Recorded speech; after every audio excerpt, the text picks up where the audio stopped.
Thanks so much for being with us. My name is Maya Brazanen. I am the Director of Education here at IANA, and we are here with our latest webinar, Weathering the Storm, Emergency Preparedness for today's Intermodal. I would like to now introduce our fabulous panel that we have together today, really leading experts in the field on emergency preparedness and different weather events going on here. So happy to have them with us. We have Kathy Fulton, Executive Director of the American Logistics Aid Network, aka Alan. Hello, Kathy. Good to see you.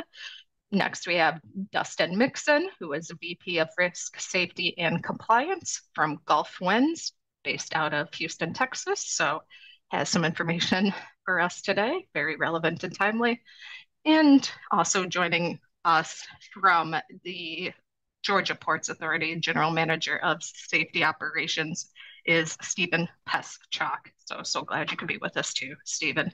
So with that, I'm going to turn it over to Kathy to moderate the session and give you some helpful information to kick us off. Thanks so much, Kathy. Yeah, thank you, Maya, and welcome everyone. I'm Kathy Fulton, as Maya said, and in my capacity as Executive Director at American Logistics Aid Network, or just Alan, it's always my pleasure to have conversations with professionals who are out there really doing the work of emergency response rather than some of us who are just kind of sitting on the sidelines watching it happen. So it's a real pleasure to be with Dustin and Stephen today. So just very quickly about Alan, and then we'll talk about why we're here discussing this topic before we get into our panel. So Alan is a 501c3 nonprofit that was formed by industry associations like IANA to really be the leading edge, to provide logistics and supply chain expertise for disaster events. We got our start after Hurricane Katrina way back in 2005, so coming up on our 20-year anniversary. And we've responded to crisis events at home and abroad throughout that time period. So this time of year, our attention really turns to the oceans as we prepare for tropical cyclone events.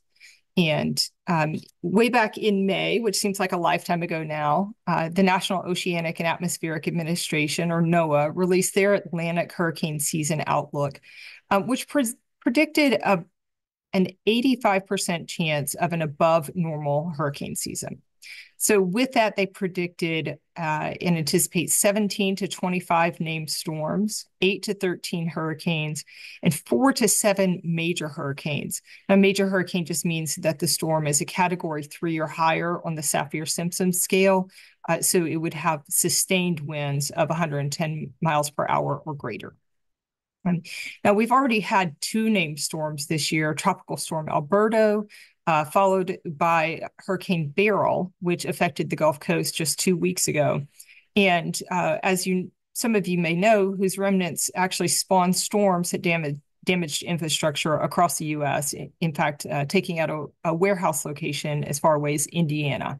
But I just want to caution us that it isn't always just hurricanes that should make us sit up and take notice. Through June of this year, so far we've experienced 15 disasters that resulted in at least $1 billion in damages each. Now, that doesn't include the statistics for Hurricane Beryl and other disruptive events that we've already had this month in July. But losses, insured losses and uninsured losses from weather-related events this year are estimated at already nearly $40 billion. So what is it that we can do to better prepare ourselves for these types of disruptions? Now, I know it can seem daunting to try to figure out even where to start. So thankfully, we're joined today by 2 experts who are going to share their experiences. And then at the end, we'll close out our time with some basic resources that you can use to help with your preparedness efforts. So let's get started with some introductions. And first, I'll turn it over to Dustin just to tell us a little bit about his background in this area. Hi, everybody. So Dustin Mixon. I've been with Gulf Winds a little less than 4 years as the Vice President of Risk, Safety, and Compliance. Certainly not new to the industry by any stretch. As much as it pains me to say, I've been within the industry about 20 years at this point, which makes me feel really old. But in that time period, seen a little bit of everything, and it kind of comes back to that insurance commercial, which we know a little something because we've seen a little something. So happy to be here. Great. Thanks so much, Dustin. And Stephen. Hey, good afternoon, everyone. So I'm Stephen Pestrock. I'm the General Manager of Corporate Safety here at the Georgia Ports Authority. I've been with your organization for a little over 5 years, and I've had a couple close calls with some named hurricanes, and I've really got to see how the company has reacted and how we've adapted to our emergency management planning system. So I'm happy to talk about that with the group today. Great. So, Stephen, I'm going to just take it right back to you because you mentioned, hey, we've had some experiences. So, talk about some of those previous experiences. What has really caused you to take a look at your planning processes? What have you done with regard to that? So, fire away. Yeah, so absolutely. So in 2016, we obviously had Hurricane Matthew come through, and the GPA, we actually lost 120 containers. And the organization, to be honest, kind of waited too late to get the people out. And in fact, when we did allow the team to leave, they found that most of the exit routes to be congested with traffic. So we took that as our major event to kind of just learn from, and we did. We changed a lot of our processes, and in fact, in 2017, we had a similar hurricane that approached us with very similar conditions to Hurricane Matthew. That event, we didn't lose a single container because of the new procedures that we put in place. So I guess the key takeaway is you have to plan, and every time you make a plan and you have an event, you have to do an after action review and implement lessons learned. I love the lessons learned, and learning from something that didn't go so well to make sure that the next time it happened, your processes and your activities were improved. Dustin, tell us about your experiences with disruptive events, and how's that affected your hurricane planning process? Yeah, so it's a constantly learning process, right? I mean, personnel changes, situations change, your infrastructure changes regularly. That's part of business, right? So it's constantly looking at it as it occurs, reviewing it after it's happened. What can we do different? What can we do better? What didn't run well this time? I was in a position where I inherited the program that Gulf Winds has used historically, and it served them well at the time. But especially coming out of Beryl, I learned a lot. And so what I know now is that the program worked well, but there's a lot of room for changes and improvement through the advancements in technology and the people you have around you. Yeah, that's great. I'm glad to know that you also are constantly learning and updating. But we probably have some people on here, or people who are going to be watching this later, who have absolutely no idea about what to do or how to even get started with their planning process. So can you take us kind of back to some basics? Let's talk just kind of standard operating procedures that you have in place at your facilities to help you get ready. What do you think is core? And then what are some things that you think may get overlooked? And Dustin, I'll start with you. Yes, I think it's really important to understand, what are your critical operations? What do you have to conduct business? Whether it's specific personnel that run payroll, because that first thing people will notice is when payroll isn't doing. Whether it's payroll, whether it's having the ability to reach out to your folks and connect with them. It's really understanding the critical functions of your company and how do we continue to do those through any crisis we go. Because every storm is different. I mean, we can go back to 2021 when when Texas in general went through the ice storm. That's something that hadn't happened since the 1800s from what I understand. So every situation is different. You have to learn from it. You have to add something new every time to really just, it's never perfect. It can always be better than it was the last time. Yeah. So focus on your key items that you cannot live without. And you gave payroll as an example. That's a terrific one. Correct. Stephen, what about understanding your key personnel? Who do you need to have in key places to do key functions? Yeah, key functions. Absolutely. Stephen, tell us about kind of your back to basics, standard operating procedures. How does Georgia Ports approach this? Yeah. So, the Georgia ports, we have over 2,000 employees, that are just GPA employees, not to mention, the ILA, the stevedores, all the other contractors and vendors who are going to come to our facilities. So for us, it was really important to kind of set that high level standard. So we have a set of GPA, a severe weather plan that we keep in our website. And it's basically the framework for all of the other departments to kind of do more department specific procedure where they really get into the weeds of how they're going to respond. But our high level SOP basically starts at 120 hours out because we feel at 120 hours, you have to start the process, whether that's just, starting to notify your employees, allowing them opportunities, to kind of prepare their families and their homes in the event if the storm actually does make landfall. But just starting to get some of those basic conversations with your customer, with your employees. But we take it from 120 hours out down to 96, 72, 48, 24 landfall. And then a very critical component that I feel like a lot of people do overlook is how do you get back? A lot of people will end their plan at landfall, but you really have to have the recovery phase as part of your plan as well. But if you can give that basic framework and give people access where they know how you're going to respond as an organization and what the standard is, it allows for your specific departments, kind of like what Dustin mentioned, to really know how they need to shape their plans to make sure they're adhering to that company standard. Yeah, that's terrific. Dustin, anything you want to add there? I see you just shaking your head. Yeah. No, I fully agree. And Stephen makes a great point. I mean, look, once the hurricane barrel made landfall, our job wasn't done. That's just phase one of the project. After it's over, it's assessing the damage you have, and again, understanding who's available, who's not. How do we get things back running? How do we make sure people are safe? How do we make sure people have a place to go to work if they need a place? Because we're in a fortunate position to be primarily a remote workforce. So it's that post incident is critical to your operation. Yeah, that's great. All right, let's keep going with some of these preparedness and best practices activities. One thing that we hear a lot about is, hey, we've got this great plan, but it just sits on the shelf. We've written all of this, we've put it on the shelf because we haven't had an event in a long time. And Stephen, I know you have a story about this. How do we make sure that we don't just create all these documents and learn our lessons and then 5 years goes by and we don't have anything that happens? How do we avoid that complacency and keep those activities fresh? And Stephen, I'll start with you. Yes, ma'am. So you got to put it on the calendar. You need to set a date each year, obviously prior to the start of hurricane season.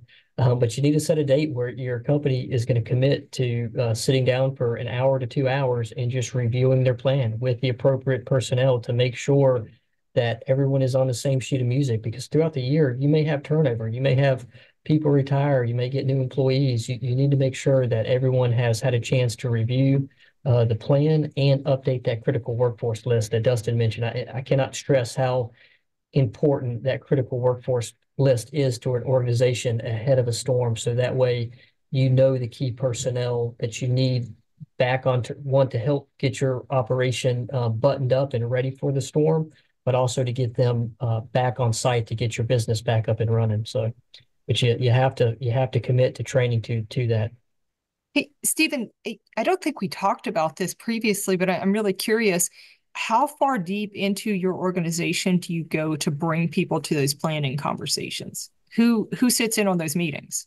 Absolutely. So we basically bring in all of our department leadership to that meeting, and it's basically a big roundtable exercise. We actually have a dedicated meteorologist who will come in and kind of give us a scenario. And we have our port police who have also gotten our organization storm ready through the NWS and NOAA, just because we do have a 24-hour operation where we monitor weather. So they do a really good job basically preparing an exercise for us. But we bring in department leadership. We go around the room from the 120-hour mark all the way to landfall to recovery. And we take our time and we go through each department, and they're responsible for bringing their plans and briefing their section so we can kind of find out each other's strengths and weaknesses and where we can help each other, cross-departmental. So that's kind of how we handle it. But we also recognize it's more than just reading the plan. We also typically have some of our assistant managers and managers will go out in the field and they'll do more hands-on training, like how to strap down empty containers and how to actually prep the terminal for a storm. So you have to do both. You have to do more than just read the plan. You actually go do some hands-on training as well. That's great. If people are touching the work, they're more likely to remember it. That's right. Dustin, same question for you. How are you making sure that your plans don't just, get written and forgotten? Yeah, I will echo what Steven shared. I think that's exactly right. It's practice makes perfect. It's making sure it's very similar for us. It's department heads typically that are going to be involved in this process to understand what's your part to play in this situation. I think another vital function of that is really also understanding each department should have at least one other person there as a support role. Because what we found in this case is even though we had people in other states and other parts of the country that were part of our leadership, some people, especially coming out of a holiday, some people on vacation weren't reachable. So it's important to have that second person in line behind your department head that can step into that role. Because as much as we'd like to think we kind of know everything about everything, you don't. You've got to have those people that know their area of the business. Yeah, and Dustin, not to put you on the spot, but something Steven said, kind of prompted me to ask this. He mentioned strengths and weaknesses, and you alluded to, hey, we always learn from our lessons.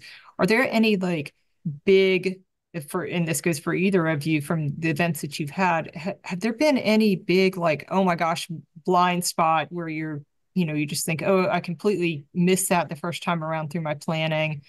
And are your people willing to share those weaknesses and be, help one another learn? For me, I think the biggest thing, there was one big thing we learned coming out of Barrel, which was internet capabilities. So we have redundancies across the board for all of our operations, for all aspects of our business where we can identify them. And in this particular instance, we ran into a significant hurdle with internet access being down across both of our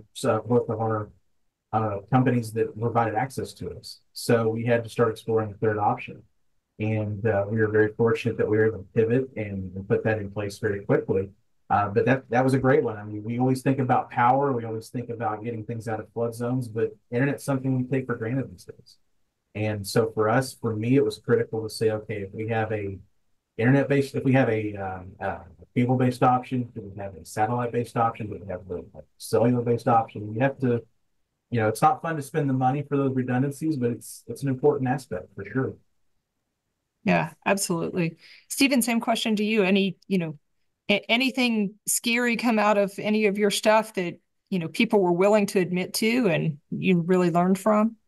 Yeah, I think, going back to our 2016 Hurricane Matthew example, where, we probably kept employees here a little longer than we should have. And so when they were able to go home, and they were dealing with a lot of traffic. So I think for us, the communication component with the employees, because you'll find when the hurricane is barreling down on you, everyone kind of turns into a meteorologist and they're all looking at their own individual apps. So you got to have a trusted source. You've got to communicate that source to the employees and just, communicate because they have families, they have loved ones that they care about. And you're basically asking them to stay and kind of help protect the business. So, it's a two-way street. As long as you communicate your intentions and your plan and kind of give them the assurances that they're going to get out on time and that this is the forecast and this is the model that you're seeing and this is why you're making those type of business decisions, you're more than likely to get their buy-in and get their support. Yeah, Steven, you brought up a great point with communicating, and I think it's not possible to over communicate in this type of situation, whether it's internally or externally. So I would really just love to know from both of you, what tools are you using to communicate? Dustin, you mentioned hey, we lost internet connectivity. So how are you, I guess both channels and methods and messaging are you using to make sure that people internally and externally have awareness? And Steven, I'm going to start back with you if that's okay. Yeah, no, absolutely. So, I mentioned we have a meteorologist at WSAV. We also have a DTN weather subscription that actually gives us real world alerts, and it'll actually push it out to our website as well as cell phones if you subscribe to it. Which we have a link on our website that allows our employees and customers to subscribe to it. our company, we're very proud of. We're also storm ready, again, by the NWS, and that's because we operate 24/7 and we monitor weather and provide warnings to GPA employees. So it's kind of a whole slew of things that our police department had to go through to get that certification. But we have it and we're proud of it, and that's allowed us to have some really good resources to be able to communicate not only to our employees but to the customers and surrounding communities as well. Yeah, and just I want to press you a little bit on this. What types of information are you sharing, both to employees and the public? Yeah, so I mean, even not even a hurricane. We even have the ability for the alerts. If there's a storm approaching with lightning in a nearby vicinity, we can send out those alerts, and we're basically pulling that data, I believe, from nearby weather stations, and so we can actually set parameters around our terminal. And it depends on what metrics we're wanting to capture, right? But as far as an actual hurricane, we're typically providing, what model, what forecast we're monitoring, as well as our port conditions, basically, dictated by the U.S. Coast Guard, and then also, what we're doing, of whether or not customers can still even come into the port to be able to get their boxes, or kind of just an overall status update. So there's no questions on what we're doing. I hope that clarifies it somewhat. Yeah, absolutely. Dustin, same question. What tools and methods and information are you sharing? Yeah, I think you really hit the nail on the head. You can never communicate enough, right? It's critical to look at every single option you have to communicate. So I mean, for us, we're looking here that if we're going to push out a message to our company, it's going to comprise email, it's going to comprise text messaging, it's going to probably provide with us reaching out to department managers and saying, get in touch with your employees, share this information. But it also extends out to our socials. So I mean, for example, LinkedIn, Facebook, really anywhere we can get it. Because like I shared, for us, we ran into a lot of issues with both internet connectivity, but also cellular access for a lot of our employees too. We had one employee that has a company phone and a personal phone, and one could get connections, the other one couldn't. So, you have to really go overboard. I don't think you can over communicate the information you have. The second part of that, as far as what we're communicating, I think it's partially what are our operational plans and our intent. So much of our business is dictated by the opening and closing of the ports. So if we know for a fact the ports are going to be closed in the case of Beryl, we're going to make sure everybody knows that ports are closed, drivers are not going to be running. But at the end of the day, like you said, it's accurate. You can't over communicate these things. I don't know that anybody's ever complained that you told me too much. Yeah, that's such a great point, Dustin. Utilizing all your social media platforms that you have available to you. Yeah, that's great. I love it. Don't be afraid of communicating, because you can't do it enough.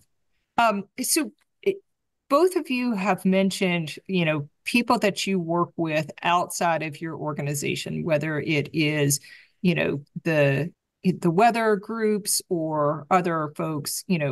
I think Stephen mentioned working with the Weather Service to get that storm ready certification. Kudos to you. That's not an easy thing to achieve, and it really sets your workplace apart. But I'd be curious, who else are you partnering with, and what do you think is really critical about working with those other organizations, whether it's emergency services groups or, others, county groups or your peers or anything like that? Just kind of looking for information about partnerships and who else you're working with here. Dustin, why don't you start here? Yeah, look, I would tell you that's probably my biggest weakness, is certainly something we can improve upon is partnering. I mean, even in this case, Stephen's sharing information that's going to be useful for me, So, I mean, partnering with the right folks, the right teams that can support it. I mean, the best I could tell you that we do right now from that perspective is really having people in those areas. For example, one of the things we really expect is our terminal managers because we're multi-state, have our terminal managers be really aware of what's going on in their area, share that information. No, don't expect that I'm going to pick up on it, just like I'm not going to expect they're going to pick up on it. Again, redundancy. It's having people that are taking care of their area and having open conversations about it.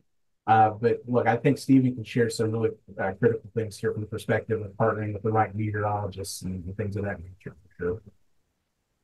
All right, ball's in your court, Stephen.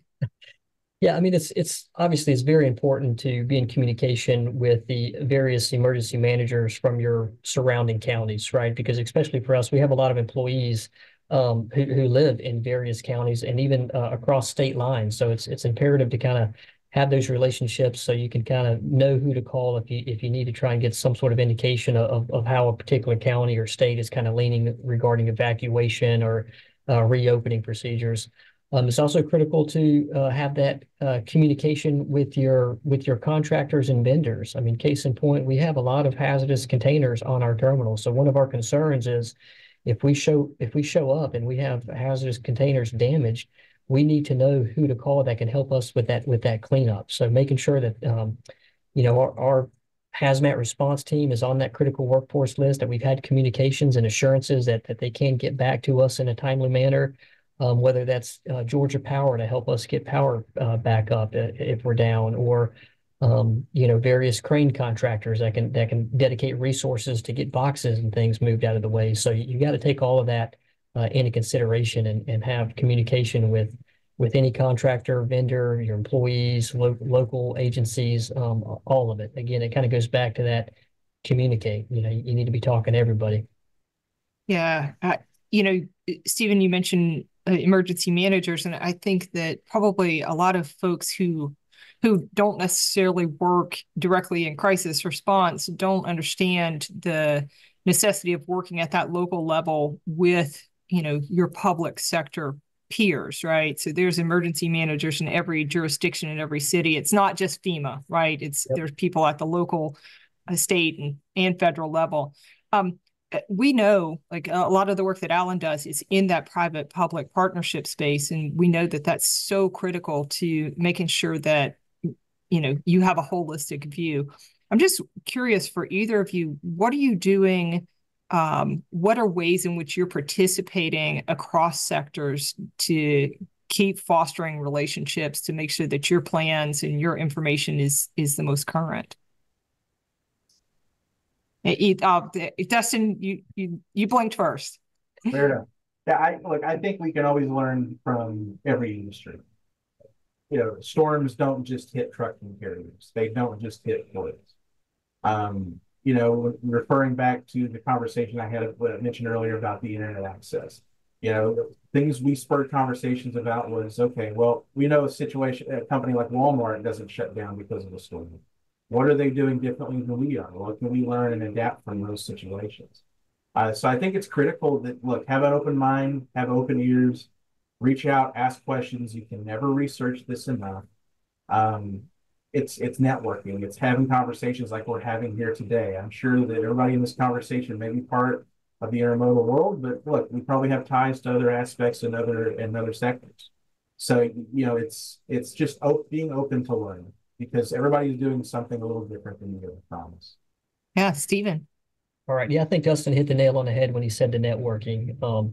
You don't want to be reaching out to your local team, only when you need something, right? So, throughout the year, we try to, see how we can help them, whether it's, they're wanting to come on the port and do some training. And in fact, we've had some of the weather folks come out and provide us training on how to help report using an app of storm data that comes in, and it helps them for monitoring. So I think that networking component is critical, and not only just the weather team, but even the local fire departments. Throughout the year, we're asking if they want to come in and do high angle rescue training, or if they'd like to get on a vessel to get familiar.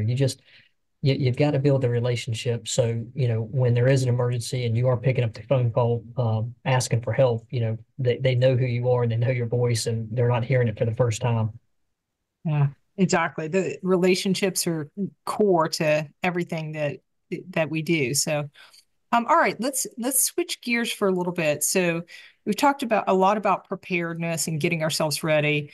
Let's talk about, like, okay, the storm has hit, we've made it through, and Stephen, you mentioned this early on, like, hey, the storm doesn't end when the wind stops blowing. We still have to reopen.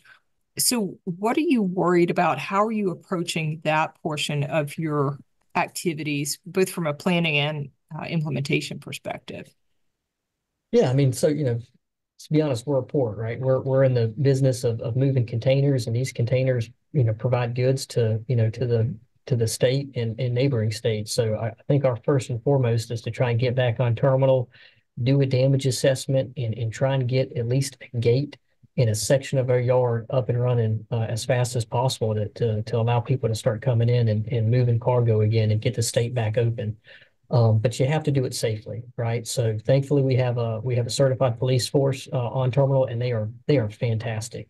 They have a team that typically will stay here and ride out the storm. And if it looks like it's severe enough, they'll go to a neighboring county depending on what the storm is doing, and they've got a mobile command center, but they're back on site very quickly, and they're helping us with that damage assessment, whether that's police officers kind of roving the terminal. They're even using technology. We've purchased some really nice drone equipment for them that allows them to fly and actually do a damage assessment from afar, so that way we're not putting people in harm's way. So yeah, so it's that's kind of how we approach it, as well as making sure that there's a system in place that, as your critical vendors come in, that they're checking in. So we know what resources come online and when, and there's got to be an incident commander where all that information is flowing to.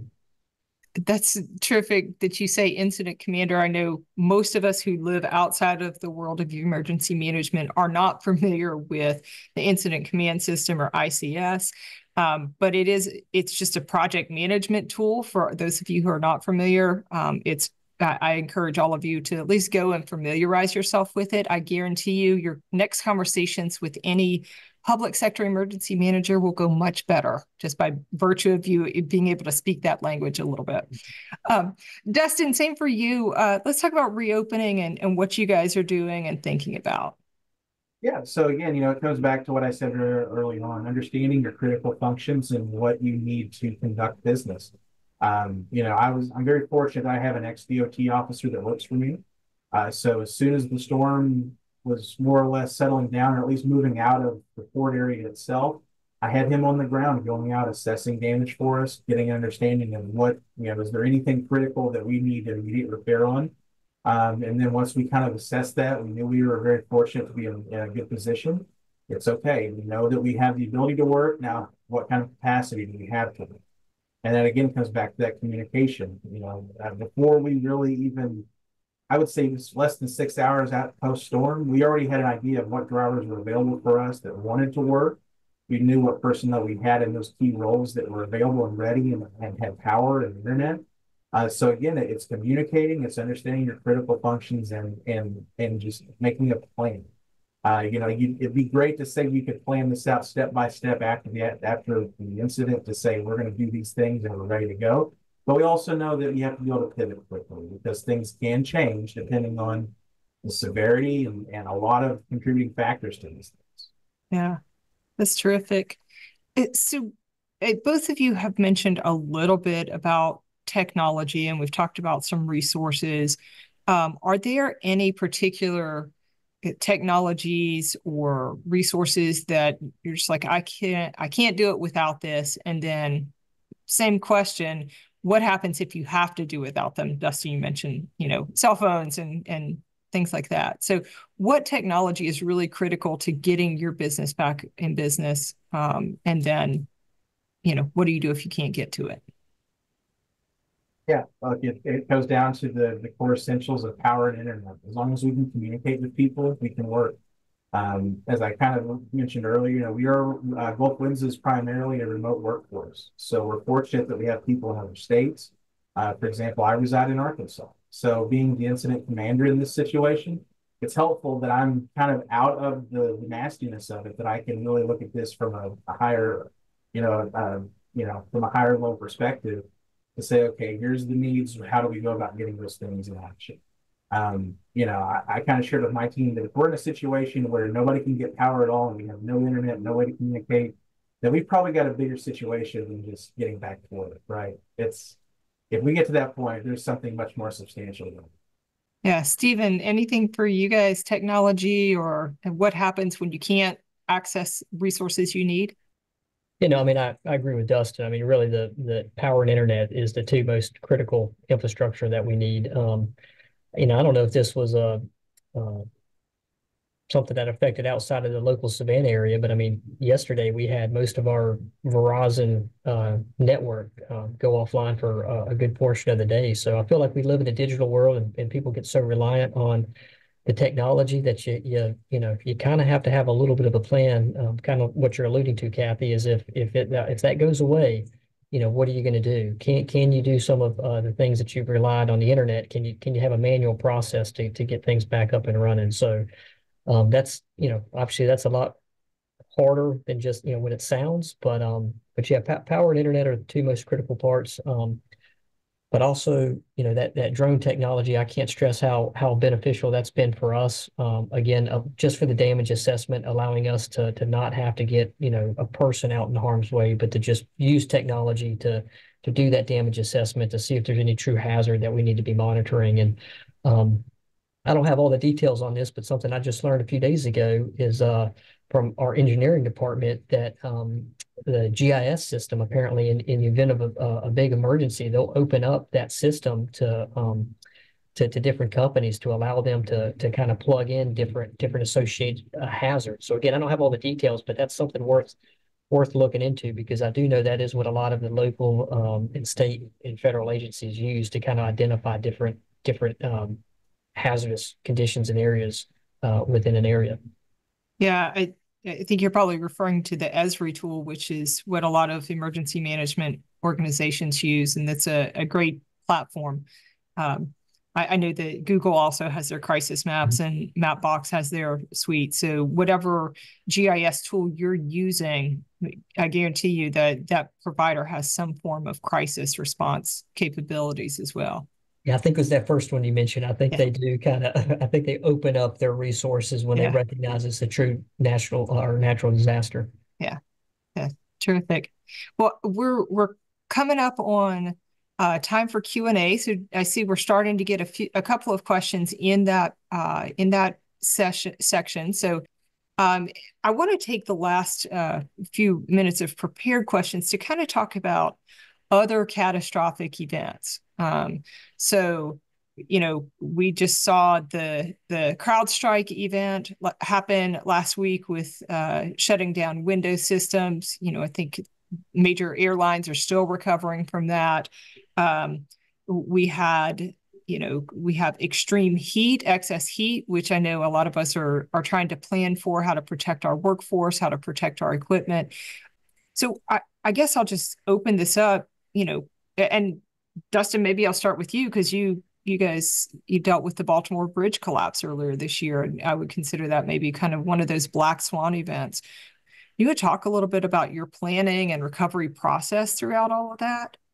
Yeah, look, that is a great example, because as much as we'd like to think that we kind of got a good idea and plan for most everything that can come up, lo and behold, a bridge collapse happens, and you go, okay, now what do we do? So I think that's, it's critical to be aware of what's happening around you and communicating with those around you as well. So for us, I mean, that's a great example where having a good line of communication with our customers, understanding, because everything we do is dictated by them. What does our customer need? What can we do to support them? So it's understanding what are they doing to circumvent this issue, and then B, how can we help to support that? We were very fortunate that a large part of the freight that was inbound to Baltimore had diverted to Norfolk, Virginia, or other ports on the East Coast, and all markets that we were in. So we were fortunate that we could pivot that way to help support them. But again, it's learning about it when these things happen for the first time. We certainly don't want a bridge to collapse, but if one happens again in the future, we will be better prepared than we were this time for it. And at the core of it, it's still using those same principles that you're applying to every single type of event.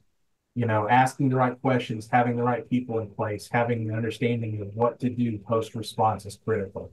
Whether it's a bridge, whether it's COVID, whether it's anything, you can adapt your principles to pretty much anything that comes across.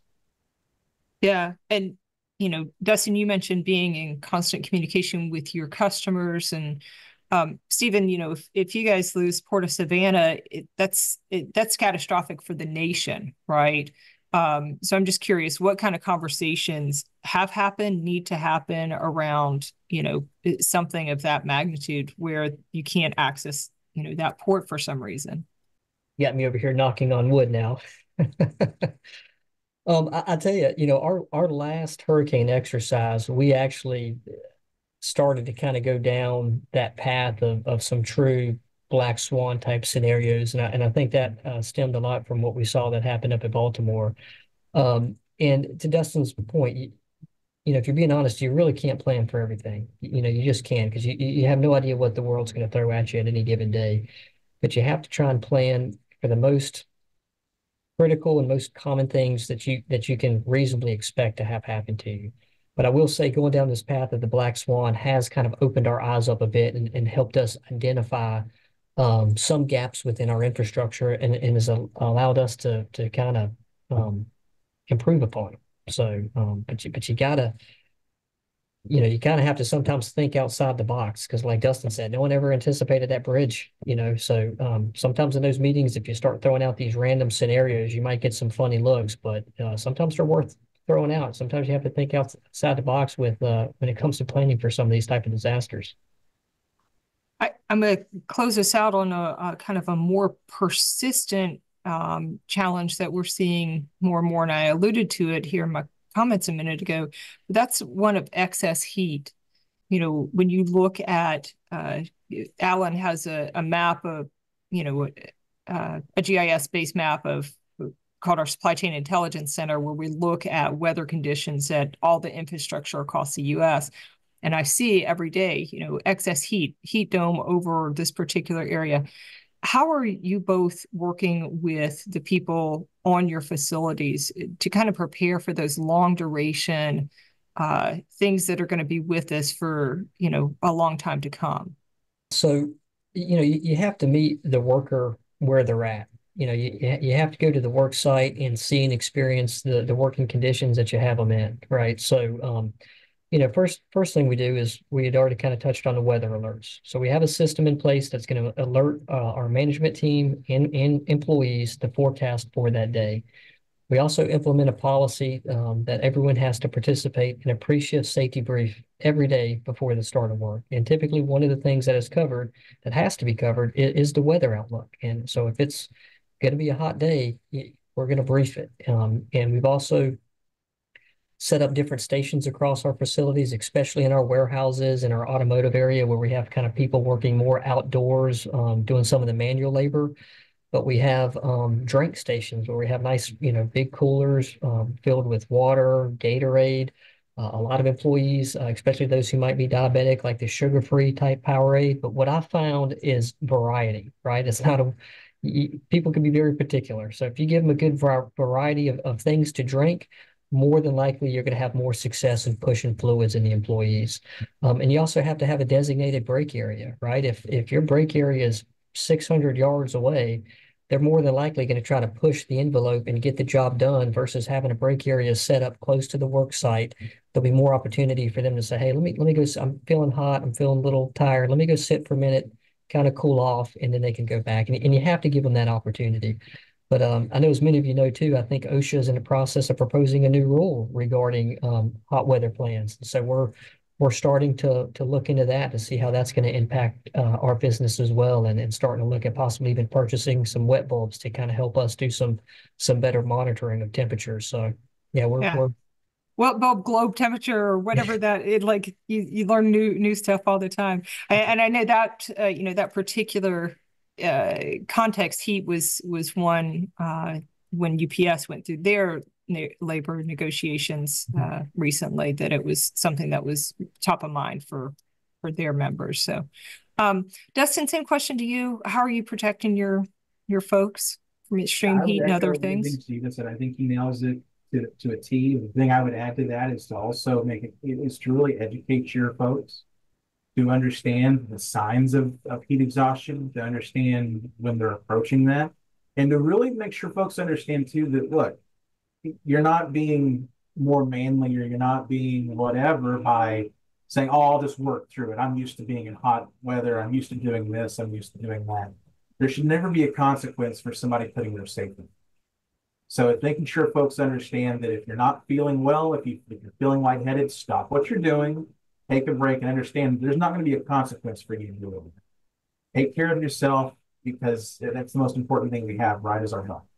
So education, making sure people understand there's no consequence for taking that time for yourself. Yeah, that's terrific.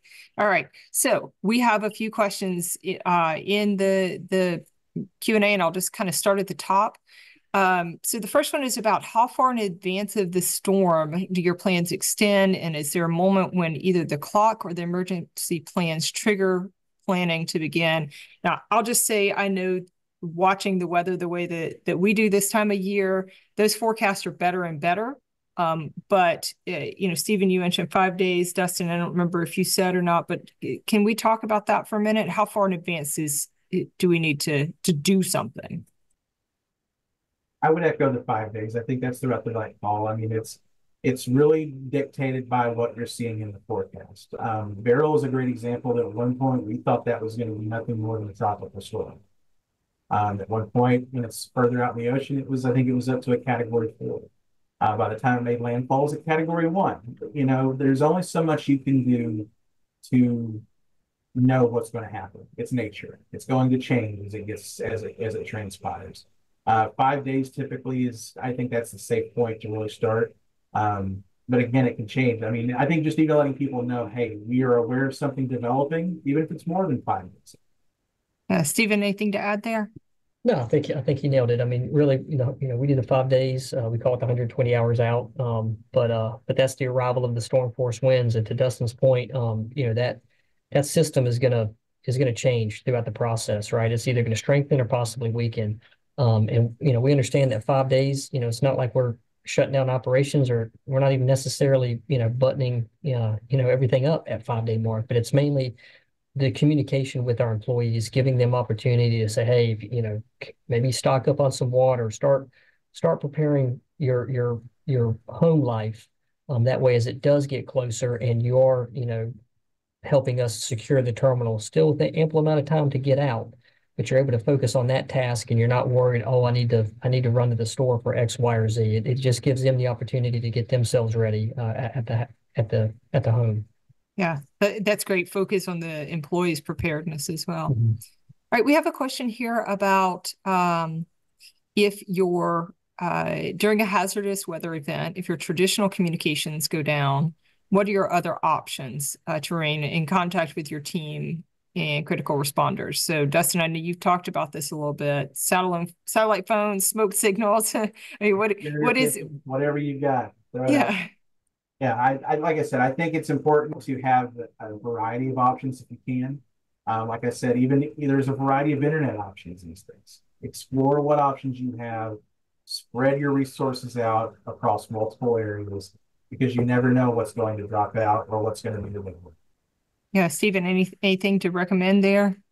I mean, obviously, if you're trying to get stuff to the outside community and you don't have the capability via social media or whatever it may be, you still can get the message out to your employees and to your folks on terminal. So for us, we also mandate that each department leadership, the managers, they have those face-to-face conversations on a daily basis with the employees, whether that's just standing around the clock in, clock out machine, or the hallway leading out to the parking lots. But we typically rally them up and give them a face-to-face update, as well as pushing stuff out on our social media platforms and website.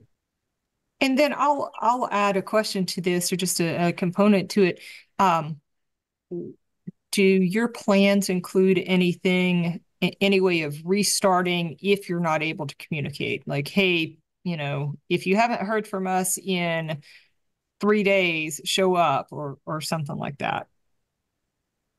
No, I mean, for us, again, we have that high level plan that kind of dictates the framework for the individual departments. But part of that plan is it dictates at each hour level, you have to have an update meeting with all of your direct reports. So we kind of put that on, the individual leaders within the department to figure out the best way practical to get that communication out to their employees.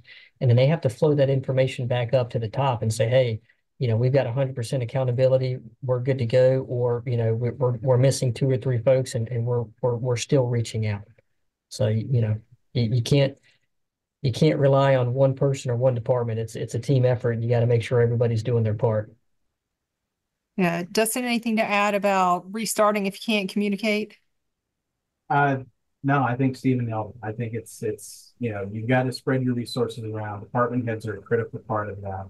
Um, yeah, totally agree. Okay. And then we have another question about who you're including in your activities, and it's specifically asking if you include any of your active longshoremen or stevedores during the event. And are they part of your planning and, process as well? I'll add that.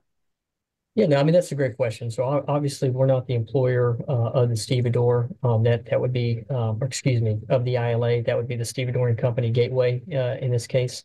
So they typically handle the planning and the communications with them. Now they all know that they can go to our website to see exactly what the port is doing, but we are in regular communication with the stevedoring company. That way they can push down to their employees any applicable information that they may need. Yeah, very similar for me. Our department heads over typically where we utilize that is in our warehousing. Our department head of warehousing has a very good relationship with our providers.